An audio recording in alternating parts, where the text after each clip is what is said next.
étrangetés de la langue française. Des choses qui sont bizarres en français, mais que bon, on est habitué parce qu'on parle le français, mais qui sont quand même gênantes pour quelqu'un qui découvre le français ou qui veut l'apprendre. Quels sont là sur quoi on peut buter quand on est avec la langue française face à la langue française? Est-ce que tu Un as couteau, une fourchette par moment, est-ce que c'est féminin, masculin? Bon, d'accord, ça c'est on peut dire ça. On peut dire ça, et c'est vrai aussi pour l'allemand. Hein. Ouais, ouais. L'allemand aussi. Alors qui serait vraiment spécifique à la langue française. Oui, des bizarreries dans la conjugaison, dans la construction de la phrase, dans la prononciation. Il y a des cas classiques là-dessus. Je sais pas, c'est peut-être un sujet qui n'était pas très familier. Dans l'orthographe. Oui, dans l'orthographe, par exemple. Bon, je dois Le mettre. nénuphar, quand on voulait transformer l'orthographe. Mais je parle Pourquoi de. nénuphar? Oui, voilà, effectivement. Mais par exemple, je vais t'ai essayer de te brancher sur un cas précis, que tu connais parfaitement, bien sûr. Si je dis il chantait, est-ce que quand je dis il chantait, tu sais, est-ce que c'est au singulier ou est-ce que c'est au pluriel? Oui, tu peux pas le savoir. Si c'est écrit, tu le vois, Oui. mais si tu l'entends, tu le vois pas. Bien sûr. Est-ce que c'est normal? Alors la question c'est est-ce que c'est normal? Est-ce qu'il y a quelque chose qui s'est défait, qui s'est déconstruit, qui s'est corrompu? Ou est-ce que c'est un état initial qui était comme ça, ou est-ce que c'est quelque chose qui s'est détraqué? Ça, je sais pas, mais c'est parce que tu attends de moi, je suis un peu hors sujet, mais le fait de voir la suite de la phrase, après tu le sais. Plus ou moins. Tu sais si tu as affaire à un Oui, voilà. singulier Non, mais ou on un sait toujours la pluriel. question, le contexte. Le contexte peut aider. Hein. Par exemple, tout à l'heure, je discutais avec une Chinoise. On discutait c'est une langue aussi où il faut faire un gros effort pour comprendre exactement de quoi on parle. Un truc que j'ai écrit récemment et j'ai pas pu m'empêcher de penser fugitivement, mais je sais plus ce que c'était. Tiens, il faudrait qu'un lecteur le voie pour comprendre si c'était AIENT ou AIT, là, un truc équivalent. Et même c'est-à-dire, même en le lisant, alors je ne sais pas, parce qu'apparemment, là je fais l'antithèse immédiatement en disant que non, vu le contexte, l'ensemble au moins du mini-paragraphe lui aurait donné la clé. Et pourtant, il y a eu un truc voisin de ce que tu dis il y a peut-être 2 semaines, mais je n'arrive plus à retrouver. Et au présent, c'est pareil, tu dis il chante, oui. Il chante, on ne sait pas. Alors un autre cas amusant, si je dis par exemple sa voiture. Quand je dis sa voiture, est-ce que je sais si c'est la voiture d'une femme ou d'un homme? Mais non. Et pourtant on a dit sa voiture, donc c'est un féminin. Ouais. Mais pourquoi ce féminin ne nous parle pas, ne nous renseigne pas sur le sujet, mais sur l'objet à la limite? C'est parce que la voiture est féminin, on va dire sa voiture. Il y a des langues où c'est pas le cas. En anglais. His car, c'est vraiment le sujet. Et le car, la voiture n'a pas de genre. Et dans le même temps, c'est une langue qu'on qualifie de très précise. Pas dans dans l'usage du possessif. Qu'est-ce qu'on en a à foutre de savoir si c'est son pain ou son cœur? Alors que le possessif, normalement, il doit nous renseigner sur à qui ça appartient. Bon. Et donc ça, c'est un problème qui existe aussi, d'ailleurs, je crois, dans certaines langues, pas forcément dans toutes les langues. En hébreu, non? Ah non, certainement pas en hébreu. En hébreu, il y a on le sait. Ah bah absolument. Oui, en hébreu, c'est vraiment c'est le sujet. Voilà, c'est l'eau, chez là. C'est. Je connais pas en fait. C'est. Oui. Alors qu'en français, quelqu'un qui apprend le français, il entend tout le temps son, ça, et il s'imagine que c'est le sujet. En yiddish, que normalement je comprends, mais je suis incapable de reconstruire. Je ne peux pas vraiment le parler, je peux l'entendre passivement. Autrement, c'est du petit nègre, quoi. Il y a quelques mots.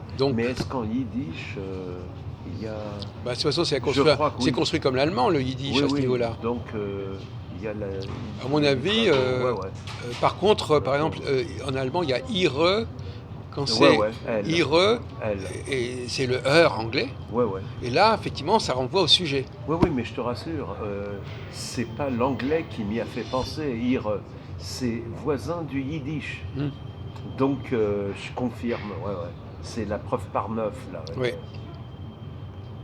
Alors, de même que par exemple, pour faire une parenthèse sur l'hébreu précise si on s'adresse à un homme ou une femme. Ce qui est étonnant. Si je dis à une femme, par exemple en français, je te dis viens manger, je veux dire de la même façon que j'adresse à un garçon ou une fille. Eh bien en hébreu, pas du tout. Chaque fois que je parle à quelqu'un, je vais conjuguer autrement selon que mon interlocuteur est un homme ou une femme. Oui, oui, j'avais remarqué ça. Par exemple, beau. Si je dis viens à un garçon, je dis beau, mais si je dis à une fille, je dis boy, etc., etc. Et par exemple, même pardon. à Taomer. Pardon. Oui. Slicha, il y a. Oui, si on dit il y a pardon, féminin non. ou masculin. Oui, c'est pas quand tu dis slicha, mais si tu dis tislachli ou tislachili. Oui, oui. Donc là, effectivement, si c'est tislar, c'est un homme. Mais en revanche, ce qui est bizarre, parce qu'on ne parle pas uniquement du cas du français, c'est quand on dit ata. Elle, pour un féminin, ata. Mais non, justement. Comment ça? Ata, c'est quand on s'adresse à un homme. Et femme, comment? Parce que je l'ai souvent entendu. Mais non, mais il y a une aberration en hébreu. On dit at quand on s'adresse à une femme, et ata quand on s'adresse à un homme. Ah, ok. Dis-moi une phrase, ça me ferait plaisir, où il y a les deux. Ata Omer, oui. C'est at Omeret. Or, normalement, encore pire, Ata Mevin. Ata Mevin, est-ce que tu veux Non, tu comprends. Ah oui, est-ce que tu comprends? At Mevina. Ah oui. Alors là, ça devient fou. Donc le Ata, oui. Quand on s'adresse à un homme, et Mevina, c'est le A quand on s'adresse à une femme. Alors, mais c'est une langue très précise ou non, l'hébreu moderne? Non, mais il y a des choses qui sont quand même bizarres, là. Ouais. On peut s'amuser, toutes les langues sont comme ça, mais je veux dire... Oui, mais même si on n'a pas la logique, mais c'est extrêmement pointilleux et tout. C'est quand même bizarre de s'adresser à un homme en disant « ata ». Alors que par ailleurs, le A est un marqueur de féminin. Ouais. Voilà. Et par ailleurs, ou dans les autres langues, tu veux dire? Non, en hébreu. Oui, on est d'accord. Dans l'hébreu lui-même. C'est ce que je sens. Dans l'hébreu lui-même, c'est une incohérence interne. On ne parle pas des autres langues. Dans les autres langues aussi, c'est pareil. En russe, en espagnol, le A a toujours été un marqueur féminin. Il n'y a qu'en français que le A ne joue pas le rôle de marqueur féminin. Mais en hébreu, il le joue aussi, sauf pour les pronoms personnels. Mashlomcha et Mashlomer. Ouais. Alors justement, encore une fois, Mashlomecha, quand j'appelle un homme, et c'est incroyable. Donc tu comprends, comment peux-tu dire Mashlomer à une femme alors que tu sais que et comment peut-on employer le Cha pour désigner un homme? C'est aberrant. Et pour Dieu, c'est pareil. Donc, même dans le schéma Israël, Lévafra, ton cœur. Et ça s'adresse à un homme. Ce qui veut dire qu'il y a un problème, parce que justement, en hébreu, on ne peut pas mettre les hommes et les femmes en même temps. Quand je dis Lévafra, je m'adresse à un homme, et pas à une femme. Donc, quelque part, ça exclut les femmes. À moins de dire, oui, les femmes, c'est les hommes, etc. Donc, la traduction française fausse le jeu. Parce qu'en français, on va dire ton cœur. Oui, parce qu'il n'y a pas de distinction. Sauf qu'en hébreu, il y a une distinction. Si Dieu avait voulu s'adresser aux femmes, il aurait dit les vaver et pas les vafra. Ou alors, je ne sais pas comment ils expliquent ça. Enfin, voilà encore une bizarrerie. Alors, donc, pour revenir au français, à ton avis, quel est le problème? Comment faudrait-il résoudre le problème? Voilà. Pour lever cette ambiguïté, quelle serait la solution, à ton avis?